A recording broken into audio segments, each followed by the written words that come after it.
students, this is our lecture 5th of unit 1st of class 12. इससे पहले वाले lecture में हमने क्या किया था, हमने पैकिंग एफिशिएंसी के बारे में पढ़ा था।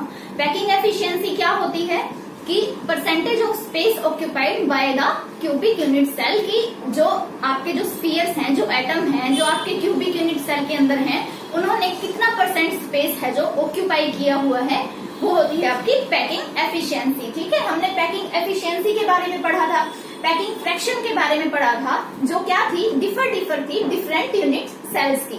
जैसे कि एफसीसी के लिए क्या थी, 74% थी आपकी पैकिंग एफिशिएंसी। बीसीसी के लिए क्या थी, 68% थी आपकी पैकिंग एफिशिएंसी। और सिंपल यूनिट सेल के लिए आपकी क्या थी, 52.4% थी। ठीक है, तो ऐसे ही आज हम बात करेंगे पैकिंग डेंसिटी के बारे में। अगर उनकी पैकिंग एफिशिएंसी अलग अलग है यूनिट सेल्स की, तो जो पैकिंग डेंसिटी होगी वो भी क्या होगी, डिफर करेगी यूनिट सेल से यूनिट सेल में। ठीक है, अलग अलग क्यूबिक यूनिट सेल की क्या होगी, पैकिंग एफिशिएंसी अलग अलग होगी। ठीक, तो अब हम क्या करेंगे, उसके बारे में पढ़ेंगे कि वो कैसे निकाली जाती है, उसका फॉर्मूला क्या है आपकी पैकिंग डेंसिटी निकालने का। तो क्या होगा, हमने क्या ली, एज लेंथ ली, क्या है जो हमने ए कंसीडर किया था। ठीक है, तो एज लेंथ क्या ली हमने, ए कंसीडर की, और हमें क्या लेनी है, सेंटीमीटर में लेनी है एज लेंथ।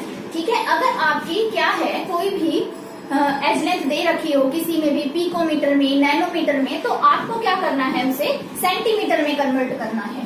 ठीक, वॉल्यूम क्या है यूनिट सेल का, जो आपका क्या होता है, एज लेंथ का क्यूब, क्योंकि हम क्यूबिक यूनिट सेल के बारे में पढ़ रहे हैं, तो वॉल्यूम ऑफ क्यूब क्या होता है आपका, कोई भी लेंथ होती है उसका क्यूब होता है। तो यहाँ पे वॉल्यूम क्या होगा यूनिट सेल का, ए का क्यूब। ठीक है, और वो भी क्या होगा, सेंटीमीटर क्यूब। अब आती है आपकी डेंसिटी। डेंसिटी का फॉर्मूला क्या होता है, बेसिकली मास डिवाइड बाय में वॉल्यूम। ठीक है, तो हम यहाँ क्या लेंगे, mass of unit cell divide by में वॉल्यूम ऑफ यूनिट सेल। अब मास ऑफ यूनिट सेल हम कैलकुलेट कैसे करेंगे, वॉल्यूम तो हमारे पास है कि जो आपकी एज लेंथ दी हुई है उसका हमें क्या करना है, क्यूब करना है, बट हमें मास ऑफ यूनिट सेल निकालना पड़ेगा। तो वो कैसे निकालेंगे हम, क्या किया हमने, मास ऑफ यूनिट सेल क्या होता है, number of atoms in a unit cell. Unit cell को मैंने यूसी से डिनोट किया है। ठीक है, तो क्या करेंगे हम, नंबर ऑफ एटम्स क्या करेंगे यूनिट सेल के, उसको किससे मल्टीप्लाई करेंगे, जो मास ऑफ ईच एटम है। ईच एटम क्या हो सकता है, जो आपने स्फीयर्स लिए हैं उसके अंदर, जिनसे मिलके क्या बनी है आपकी क्यूब बना है, यूनिट सेल बनी है।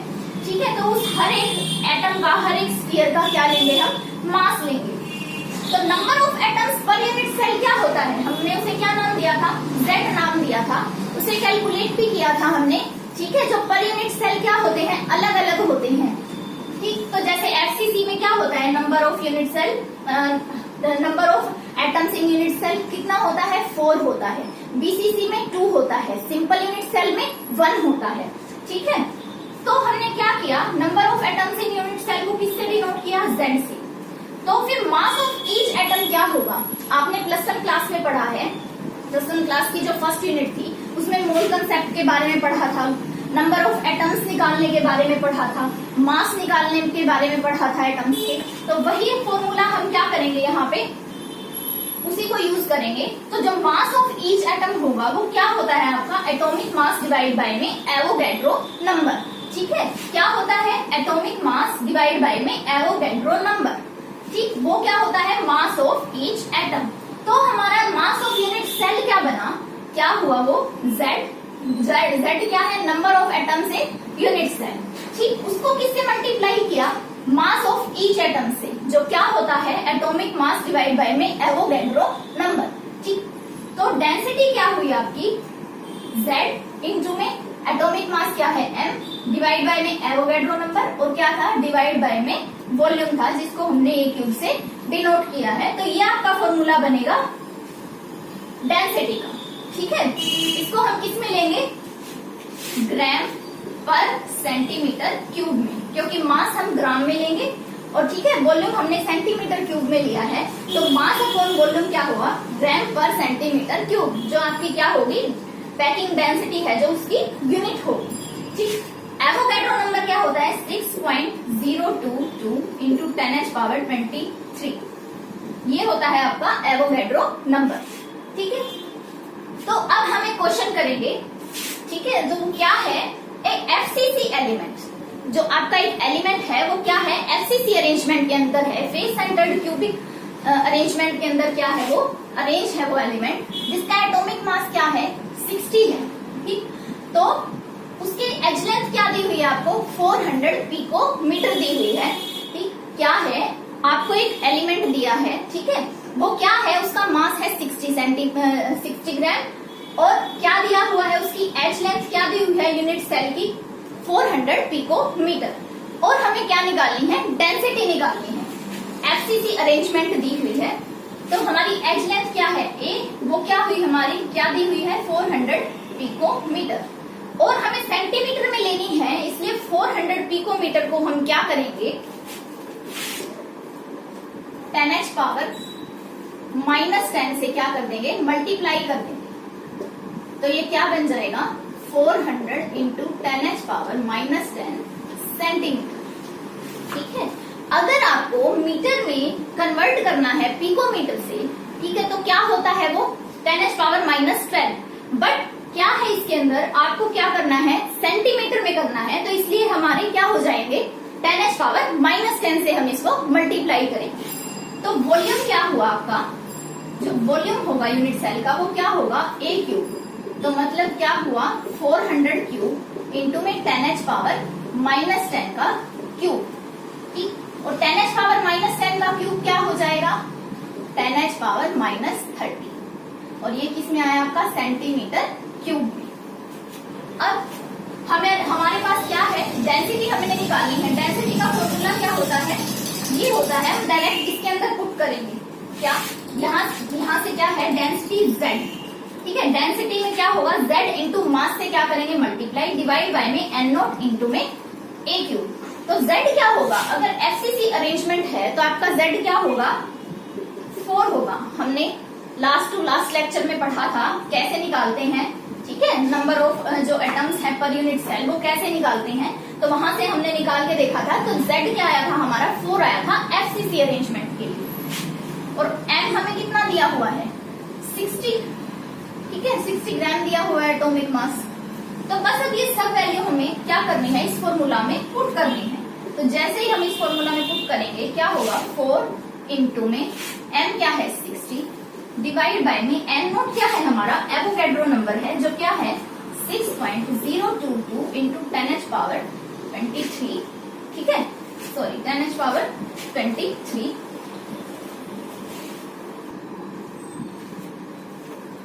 और आपका a क्यूब क्या आया है 400 का क्यूब,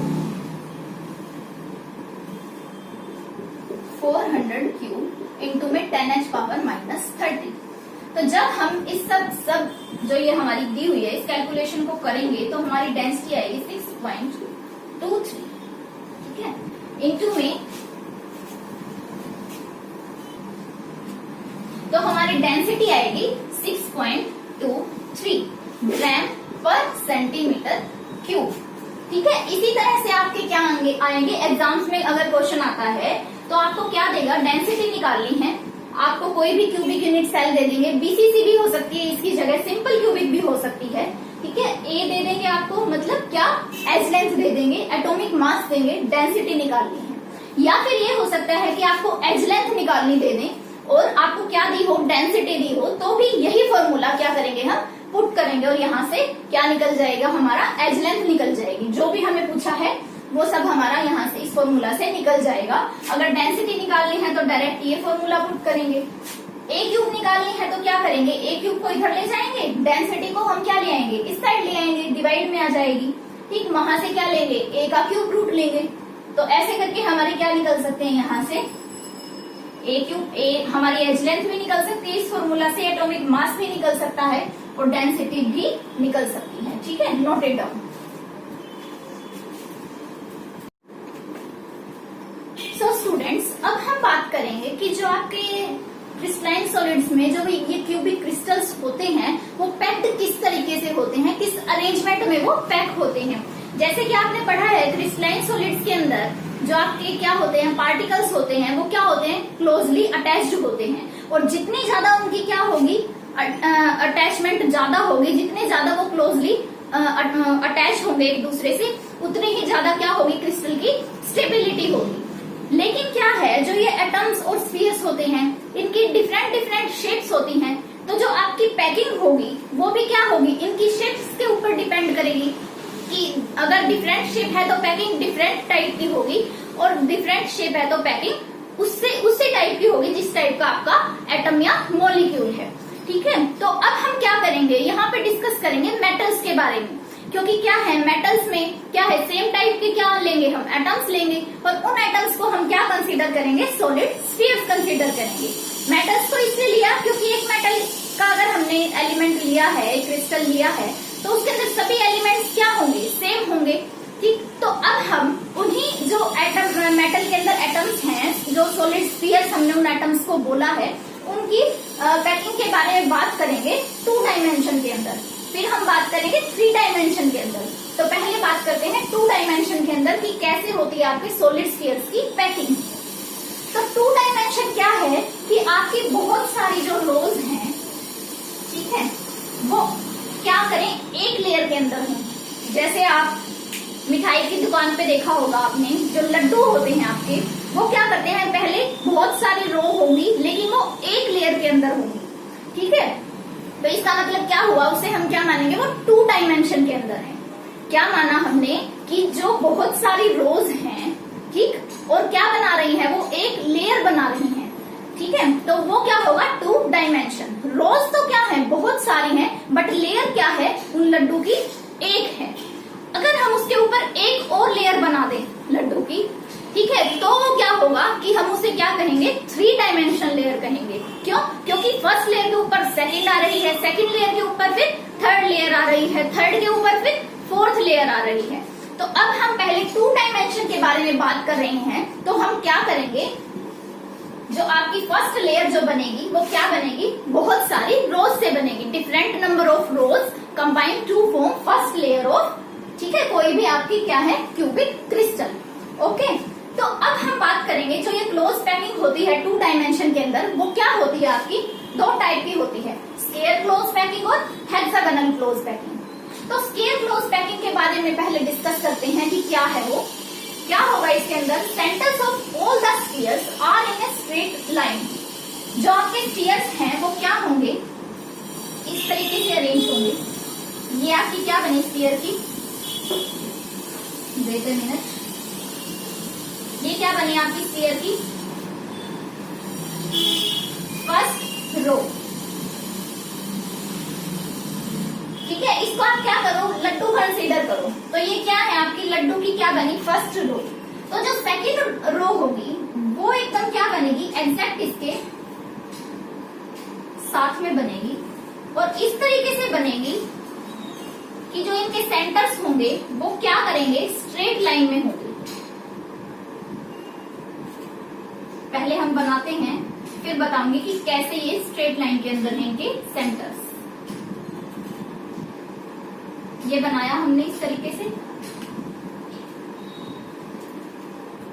ओके, तो ये क्या है, ये ऐसे है, ये लेयर देखने में बोर्ड पे तुम्हें क्या लग रहा है कि ये ऐसे लेयर्स बनी है इनकी, बट ये क्या है, ये रोज है और ये ऐसे है हॉरिजॉन्टल में, एक रो लड्डू की, फिर दूसरी रो, और फिर तीसरी रो, और लेयर क्या बनी आपकी लड्डू की, एक लेयर बनी। तो ये इस तरीके से है। तो इसके अंदर क्या होगा, centres of all the spheres are in a straight line. ये स्फीयर है, ये स्फीयर है और ये स्फीयर है, इन सबके सेंटर क्या दिख रहे हैं आपको, एक स्ट्रेट लाइन के अंदर दिख रहे हैं। ऐसे ही हॉरिजॉन्टल डायरेक्शन में जाएंगे तो भी centres of all the spheres क्या है आपके, एक लाइन के अंदर है। यहाँ पे गए तो भी क्या है, एक लाइन के अंदर है। तो इससे हमें क्या पता चला, जो आपके सेंटर्स हैं स्फीयर्स के, वो स्ट्रेट लाइन के अंदर होंगे, वर्टिकली भी और हॉरिजॉन्टली भी। ठीक है, और जो आपका क्या है, एक जो आपका स्फीयर है वो क्या होगा, each sphere is in contact with 4 other spheres in the same plane. एक ही प्लेन के अंदर जो आपका एक स्फीयर है वो दूसरे 4 स्फीयर से क्या होगा, सॉरी, अटैच होगा। दिख रहा है आपको, ये आप देख सकते हैं। यहाँ से आपने ये स्फीयर लिया, इसको कंसीडर किया, ये स्फीयर 4 स्फीयर्स के साथ क्या है, अटैच है, इन 4 स्फीयर्स के कांटेक्ट में है, ठीक है। और इस तरीके से इनके सेंटर्स क्या हैं, एक दूसरे के कांटेक्ट में है, तो इसलिए हमने इसको क्या बोला, स्फीयर क्लोज पैकिंग बोला, ठीक है। ये कैसे स्फीयर की फॉर्मेशन कर रहे हैं, जो आपका एक सेंटर है, एक स्फीयर है, वो अदर 4 स्फीयर्स के क्या है, कांटेक्ट में है, एक ही प्लेन के अंदर है। जो जैसे कि अब इसको लगा लो, ये भी किससे कांटेक्ट में है, इन 4 स्फीयर्स के कांटेक्ट में है, ओके। तो ये हुई आपकी स्फीयर क्लोज पैकिंग। इसमें क्या है, जो आपका क्या होंगे, सभी जो एटम्स हैं, जो स्फीयर्स हैं आपके स्ट्रेट लाइन के अंदर होंगे, वर्टिकली और हॉरिजेंटली, ठीक। और जो आपका एक स्फीयर कंसीडर करो कोई भी, तो वो अदर आपके 4 स्फीयर्स के साथ क्या होगा, कांटेक्ट में होगा, एक ही प्लेन के अंदर। ये हुई आपकी स्फीयर क्लोज पैकिंग। अब आती है हेक्सागोनल क्लोज पैकिंग। ये भी हम पहले 2 डायमेंशन में करके देखेंगे। इसको कैसे बनाएंगे, क्या है इसके अंदर, क्या दिया है, spheres of second row fit the spheres fits into the depression or voids of the first row। पहले हम क्या करेंगे, फर्स्ट रो बनाते हैं इसकी।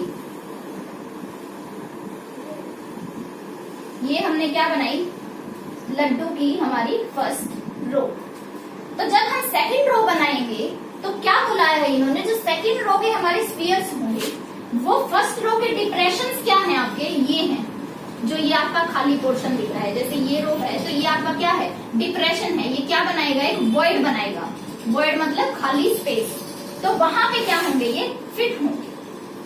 तो जो आपके सेकंड रो होगी, वो फर्स्ट रो के जो आपके डिप्रेशंस हैं, उनके मिडल में क्या होगी, फिट होगी। कैसे, ऐसे, ये फिट हो गई, ये यहाँ पे फिट हुआ स्फीयर, ये ऐसे, और ये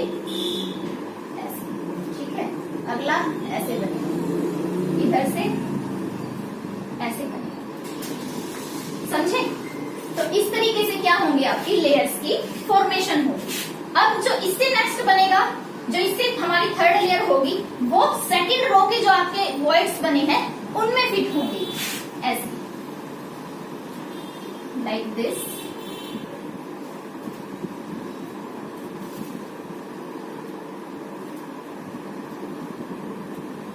ये इस तरीके से फिट होंगी, ठीक है। जो हमारी क्या हुई, जो हमारी फर्स्ट लेयर है वो बनाई हमने, तो सेकंड लेयर जो होगी वो क्या होगी, जो आपकी फर्स्ट लेयर है उनका क्या है, जो डिप्रेशन है या वॉइड है, उसमें फिट होगी। और जो थर्ड लेयर बनेगी वो सेकंड रो के डिप्रेशन में फिट होगी। अब इससे ऊपर जो रो बनेगी वो थर्ड लेयर के जो क्या होगी, डिप्रेशन में फिट होगी। और जो आपका एक जो स्फीयर है, जैसे उसके अंदर था एक स्फीयर, दूसरे 4 स्फीयर्स के कांटेक्ट में था, ऐसे ही इसके अंदर भी जो आपका एक स्फीयर आप कंसीडर करोगे, तो वो क्या होगा, दूसरे 6 स्फीयर्स के कांटेक्ट में होगा, ठीक है। और हेक्सागन की क्या होगी, आपकी फॉर्मेशन होगी, इस तरीके से। किसी और को कंसीडर करके देखते हैं, ये लिया, ये भी क्या है, 6 स्फीयर्स की क्या है, आपके कांटेक्ट में, ठीक है। तो ये क्या हुआ, हमारा HCP अरेंजमेंट हुई, हेक्सागोनल क्लोज पैकिंग अरेंजमेंट। अब आप ये देख रहे हो कि जो आपकी स्फीयर क्लोज पैकिंग अरेंजमेंट थी, उसमें क्या है, वॉइड्स क्या है, ज्यादा है। इसका मतलब वॉइड्स की जो, ये देखो, जो वॉइड्स का जो स्पेस है आपका, वो क्या है, स्फीयर क्लोज पैकिंग में थोड़ा ज्यादा है, बजाय की hexagonal close packing. Hexagonal close packing में जो आपके जो वर्ड्स बन रहे हैं, जो ये स्पेस बन रहे हैं स्फीयर्स के बीच में, वो क्या हो रहे हैं, उनका स्पेस है जो वो क्या है, कम है, बजाय कि इनके। इसका मतलब जो आपकी हेक्सागोनल क्लोज पैकिंग है वो ज्यादा एफिशिएंट है, ठीक है, ज्यादा क्या है, आपकी स्टेबिलिटी देगी, ज्यादा एफिशिएंट है, बजाय कि आपकी स्फीयर क्लोज पैकिंग की, ठीक है। Note it down.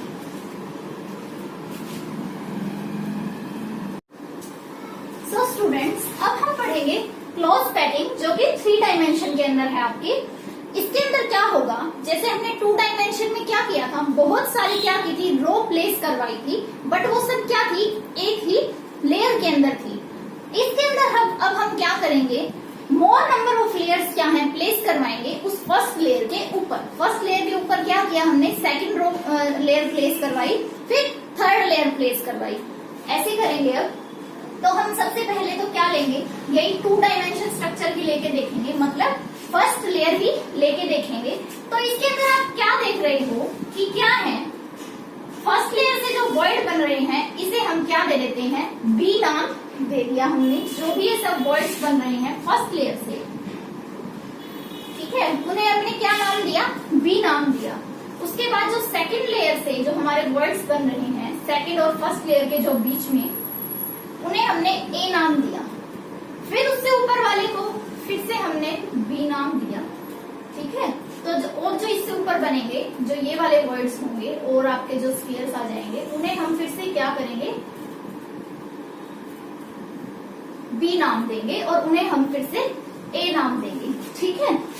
तो यहां से क्या हुआ आपका बी ए, ठीक है, बी ए, इस तरीके से आपके वॉइड्स की क्या बन रही है, एक लेयर बन रही है स्फीयर्स के साथ साथ वॉइड्स की भी। अब ये तो थी हमारी फर्स्ट लेयर। अब जब हमें इस पे सेकेंड लेयर भी प्लेस करवानी है तो वो कैसे प्लेस करवाएंगे, क्या करेंगे हमने ये माना कि हम क्या करेंगे, जो ये आपकी बी वर्ड है इसके ऊपर ही क्या करवाएंगे, एक और स्फीयर को प्लेस करवाएंगे और क्या करेंगे, रो की फॉर्मेशन करेंगे।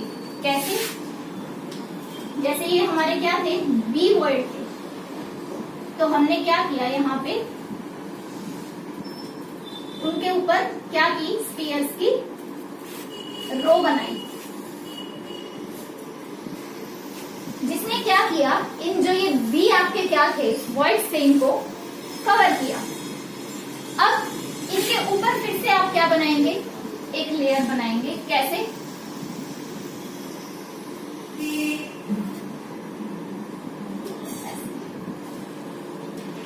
ये फिर से हमारी जो ये थी, ये बी वर्ड्स हैं, ये फिर से इनको क्या कर रही है, कवर कर रही है,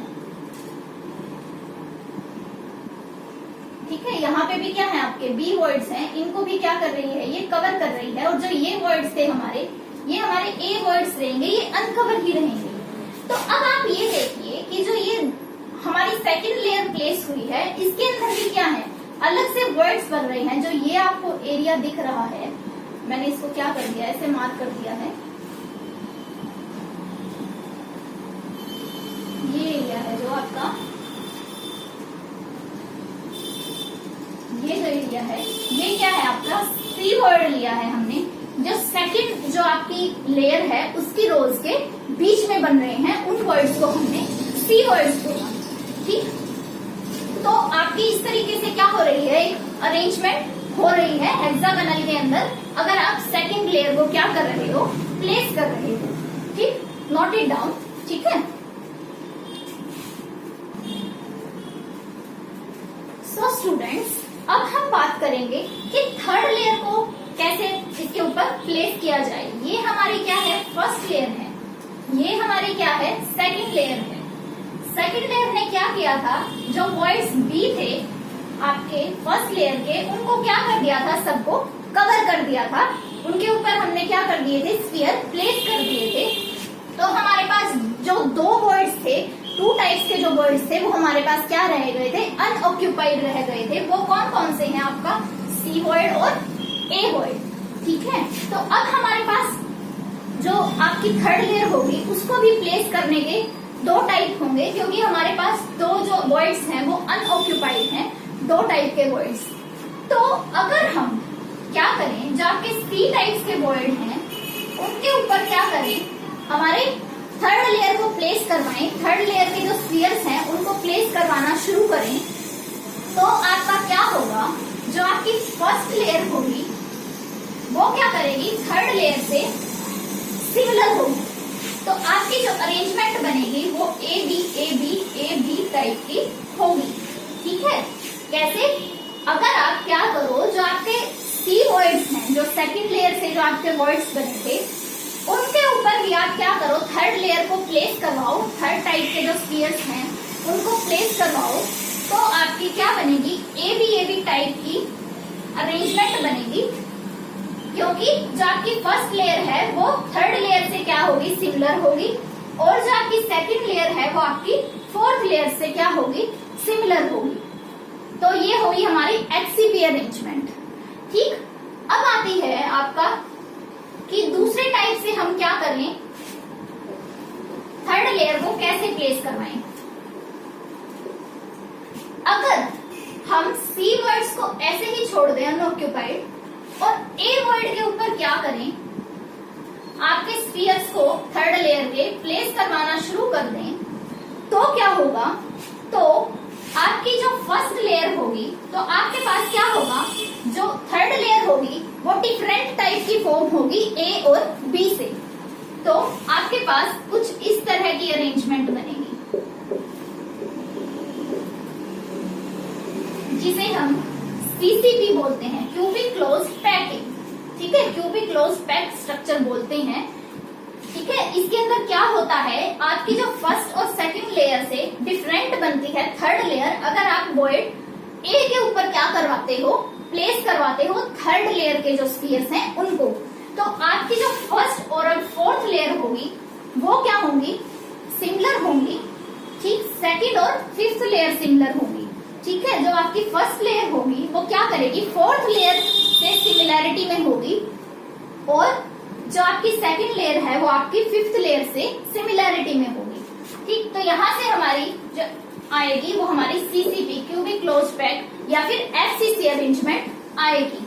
अब एक आता है आपका कोऑर्डिनेशन नंबर। कोऑर्डिनेशन नंबर क्या होता है, कोऑर्डिनेशन नंबर क्या होता है, जो आपका एक स्फीयर है उसके नियरेस्ट नेबर्स कितने हैं उसको बोलते हैं हम कोऑर्डिनेशन नंबर। तो जो आपकी एफसीसी अरेंजमेंट है उसका कोऑर्डिनेशन नंबर क्या होता है, उसका कोऑर्डिनेशन नंबर आपका 12 होता है। मतलब उसके 12 जो हैं नियरेस्ट नेबर्स हैं, जो जिनके साथ वो क्या है, अटैच है। तो कोऑर्डिनेशन नंबर क्या है, जो एक स्फीयर जो अपने नियरेस्ट नेबर से क्या हो, अटैच हो, उसे हम क्या बोलेंगे, कोऑर्डिनेशन नंबर बोलेंगे। ठीक है, तो आपके पास एचसीपी में 3 डायमेंशन में 2 टाइप की क्या आती है, फॉर्मेशन होती है। एक तो क्या होगी एबी टाइप की, और एक क्या होगी एबीसी और एबीसी टाइप की। Note it down.